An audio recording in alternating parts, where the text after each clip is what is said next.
Hi, everybody. Let me start by saying the obvious. These aren't normal times. As we all manage our way through a pandemic unlike anything we've seen in a century, Michelle and I hope that you and your families are safe and well. If you've lost somebody to this virus, or if someone in your life is sick, or if you're one of the millions suffering economic hardship, please know that you're in our prayers. Please know that you're not alone, because now's the time for all of us to help where we can and to be there for each other, as neighbors, as coworkers, and as fellow citizens. In fact, over the past weeks, we've seen plenty of examples of the kind of courage, kindness, and selflessness that we're going to need to get through one of the most difficult times in our history.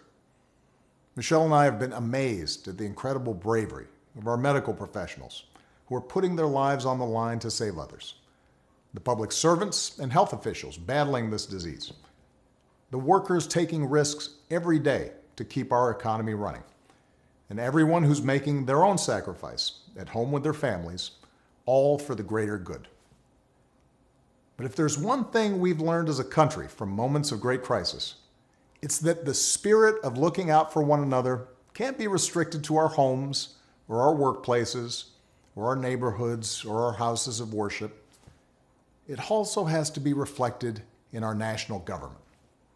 The kind of leadership that's guided by knowledge and experience, honesty and humility, empathy and grace. That kind of leadership doesn't just belong in our state capitals and mayor's offices. It belongs in the White House. And that's why I'm so proud to endorse Joe Biden for President of the United States. Choosing Joe to be my vice president was one of the best decisions I ever made, and he became a close friend. And I believe Joe has all the qualities we need in a president right now. He's someone whose own life has taught him how to persevere, how to bounce back when you've been knocked down. When Joe talks with parents who've lost their jobs, we hear the son of a man who once knew the pain of having to tell his children that he'd lost his. When Joe talks about opportunity for our kids, we hear the young father who took the train home each night so he could tuck his children into bed. And we hear the influence of Jill, a lifelong teacher. When Joe talks to families who've lost a hero, we hear another parent of an American veteran, a kindred spirit, somebody whose faith has endured the hardest loss there is. That's Joe. Through all his trials, he's never once forgotten the values or the moral fiber that his parents passed on to him and that made him who he is. That's what steels his faith in God, in America, and in all of us. That steel made him an incredible partner when I needed one the most. Joe was there as we rebuilt from the Great Recession and rescued the American auto industry. He was the one asking what every policy would do for the middle class, and everyone's striving to get into the middle class. That's why I asked him to implement the Recovery Act, which saved millions of jobs and got people back on their feet. Because Joe gets stuff done. Joe helped me manage H1N1 and prevent the Ebola epidemic from becoming the type of pandemic we're seeing now. He helped me restore America's standing and leadership in the world on the other threats of our time, like nuclear proliferation and climate change. Joe has the character and the experience to guide us through one of our darkest times and heal us through a long recovery. And I know he'll surround himself with good people, experts, scientists, military officials who actually know how to run the government and care about doing a good job running the government and know how to work with our allies and who will always put the American people's interests above their own. Now, Joe will be a better candidate for having run the gauntlet of primaries and caucuses alongside one of the most impressive Democratic fields ever. Each of our candidates were talented and decent, with a track record of accomplishment, smart ideas, and serious visions for the future. And that's certainly true of the candidate who made it farther than any other, Bernie Sanders. Bernie's an American original, a man who has devoted his life to giving voice to working people's hopes, dreams, and frustrations. He and I haven't always agreed on everything, but we've always shared a conviction that we have to make America a fairer, more just, more equitable society. We both know that nothing is more powerful than millions of voices calling for change. And the ideas he's championed, the energy and enthusiasm he inspired, especially in young people, will be critical in moving America in a direction of progress and hope. Because for the second time in 12 years, we'll have the incredible task of rebuilding our economy. And to meet the moment, the Democratic Party will have to be bold. You know, I could not be prouder of the incredible progress that we made together during my presidency. But if I were running today, I wouldn't run the same race or have the same platform as I did in 2008. The world is different. There's too much unfinished business for us to just look backwards. We have to look to the future. Bernie understands that, and Joe understands that. It's one of the reasons that Joe already has what is the most progressive platform of any major party nominee in history. Because even before the pandemic turned the world upside down, it was already clear that we needed real structural change. The vast inequalities created by the new economy are easier to see now, but they existed long before this pandemic hit. Health professionals, teachers, delivery drivers, grocery clerks, cleaners, the people who truly make our economy run, they've always been essential. And for years, too many of the people who do the essential work of this country have been underpaid, financially stressed, and given too little support. And that applies to the next generation of Americans. Young people graduating into unprecedented unemployment. They're going to need economic policies that give them faith in the future and give them relief from crushing student loan debt.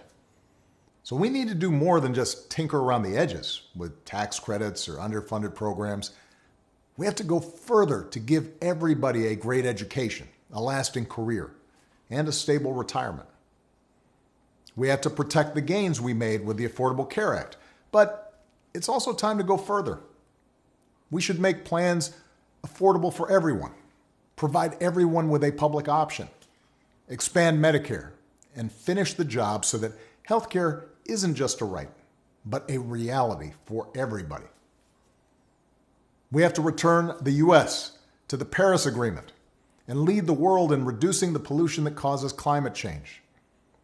But science tells us we have to go much further, that it's time for us to accelerate progress on bold new green initiatives that make our economy a clean energy innovator, save us money, and secure our children's future. Of course, Democrats may not always agree on every detail of the best way to bring about each and every one of these changes. But we do agree that they're needed. And that only happens if we win this election. Because one thing everybody has learned by now is that the Republicans occupying the White House and running the U.S. Senate are not interested in progress. They're interested in power. They've shown themselves willing to kick millions off their health insurance and eliminate pre-existing condition protections for millions more, even in the middle of this public health crisis, even as they're willing to spend $1 trillion on tax cuts for the wealthy. They've given polluters unlimited power to poison our air and our water and denied the science of climate change, just as they denied the science of pandemics. Repeatedly, they've disregarded American principles of rule of law and voting rights and transparency, basic norms that previous administrations observed regardless of party, principles that are the bedrock of our democracy. So our country's future hangs on this election, and it won't be easy. The other side has a massive war chest. The other side has a propaganda network with little regard for the truth. On the other hand, pandemics have a way of cutting through a lot of noise and spin to remind us of what is real and what is important. This crisis has reminded us that government matters. It's reminded us that good government matters, that facts and science matter, that the rule of law matters, that having leaders who are informed and honest and seek to bring people together rather than drive them apart, those kind of leaders matter. In other words, elections matter. Right now, we need Americans of goodwill to unite in a great awakening against a politics that too often has been characterized by corruption, carelessness, self-dealing, disinformation, ignorance, and just plain meanness. And to change that, we need Americans of all political stripes to get involved in our politics and our public life like never before. For those of us who believe in building a more just, more generous, more democratic America, where everybody has a fair shot at opportunity, for those of us who believe in a government that cares about the many and not just the few, for those of us who love this country and are willing to do our part to make sure it lives up to its highest ideals, now's the time to fight for what we believe in. So join us. Join Joe. Go to joebiden.com right now. Make a plan for how you are going to get involved. Keep taking care of yourself and your families and each other. Keep believing in the possibilities of a better world, and I will see you on the campaign trail as soon as I can. Thanks.